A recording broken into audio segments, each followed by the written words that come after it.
नमस्कार, मैं हूं प्रशांत भारद्वाज और आप देख रहे हैं न्यूज रूम पोस्ट। अमेरिकी संसद की स्पीकर नैन्सी पेलोसी के ताइवान दौरे और ताइवान के प्रति अमेरिका के रवैये की वजह से चीन और ताइवान के बीच भीषण युद्ध छिड़ने के पूरे आसार नजर आ रहे हैं। दुनिया अभी रूस यूक्रेन युद्ध से उबर भी नहीं पाई है कि चीन और ताइवान लड़ने को एकदम तैयार दिख रहे हैं। जंग किसी के भी बीच में हो, तबाही ही लेकर आती है।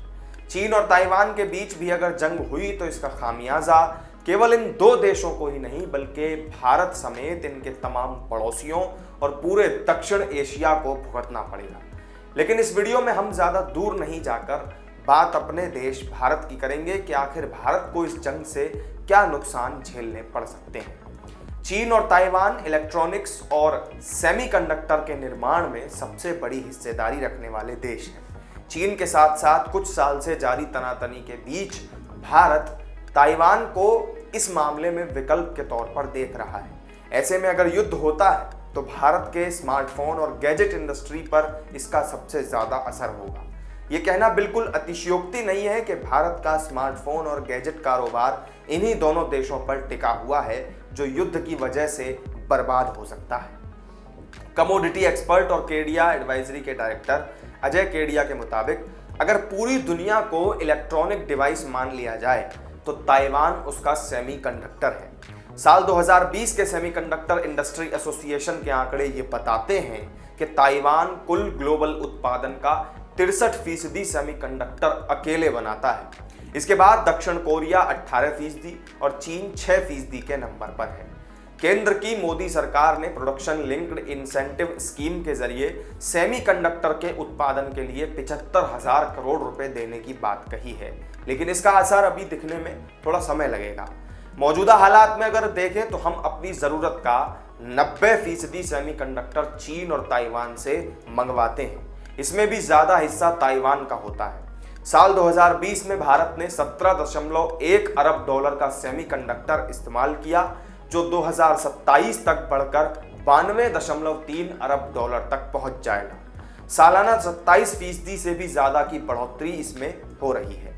जाहिर है कि जैसे जैसे इलेक्ट्रॉनिक उत्पादों और मोबाइल की खपत बढ़ती जाएगी वैसे वैसे ही सेमीकंडक्टर की मांग भी बढ़ती जाएगी। अगर दुनिया में सबसे ज्यादा खपत वाले देशों की बात की जाए तो अमेरिका कुल सेमीकंडक्टर उत्पादन का 47% अकेले इस्तेमाल करता है। यही कारण है कि वो चीन के खिलाफ जाकर ताइवान के साथ खड़ा हुआ है। अजय केडिया बताते हैं कि चीन ताइवान युद्ध का सबसे पहला असर मोबाइल इंडस्ट्री पर होगा। वीवो, शाओमी, ओप्पो जैसी मोबाइल कंपनियां भले ही इसे भारत में बनाती हैं, लेकिन ज्यादातर उपकरण चीन से आते हैं। युद्ध की स्थिति में उनके आयात पर इसका असर होगा और मोबाइल उत्पादन भी प्रभावित होगा।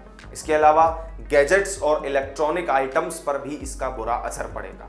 भारत में कुल सेमीकंडक्टर की खपत में से करीब 35% हिस्सा इलेक्ट्रॉनिक्स में से जाता है। दूसरे नंबर पर टेलीकम्युनिकेशन इंडस्ट्री आती है, जबकि ऑटोमोटिव और डाटा प्रोसेसिंग में भी इसका बड़ा हिस्सा इस्तेमाल किया जाता है। अगर सेमीकंडक्टर का आयात प्रभावित हुआ तो इन सभी उत्पादों की मैन्युफैक्चरिंग पर इसका बुरा असर पड़ेगा। मोबाइल और गैजेट्स की लॉन्चिंग में देरी होगी और पूरी इंडस्ट्री की ग्रोथ धीमी हो जाएगी।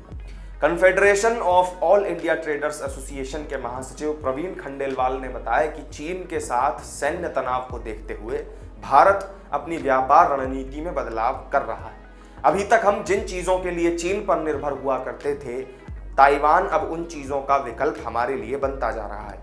चाहे सेमीकंडक्टर हो, मोबाइल के छोटे बड़े पार्ट्स हों या इंजीनियरिंग टूल्स हों, इन सभी उपकरणों का ताइवान बड़ी संख्या में उत्पादन कर रहा है। ऐसे में चीन के साथ उसका युद्ध अगर शुरू हुआ तो हमारी रणनीति पर भी इसका असर पड़ेगा और कई सारे उद्योग भी इससे सीधे तौर पर प्रभावित होंगे। तो आपको चीन ताइवान युद्ध से भारत पर पड़ने वाले नकारात्मक असर की जानकारी देने वाली इस वीडियो में फिलहाल इतना ही। आपको ये वीडियो कैसा लगा हमें कमेंट करके जरूर बताइएगा। पसंद आया हो तो लाइक शेयर कर दीजिएगा, साथ ही चैनल को सब्सक्राइब जरूर कर लीजिएगा। फिर मिलेंगे आपसे किसी नई वीडियो में नई जानकारी के साथ। तब तक के लिए दीजिए इजाजत। नमस्कार।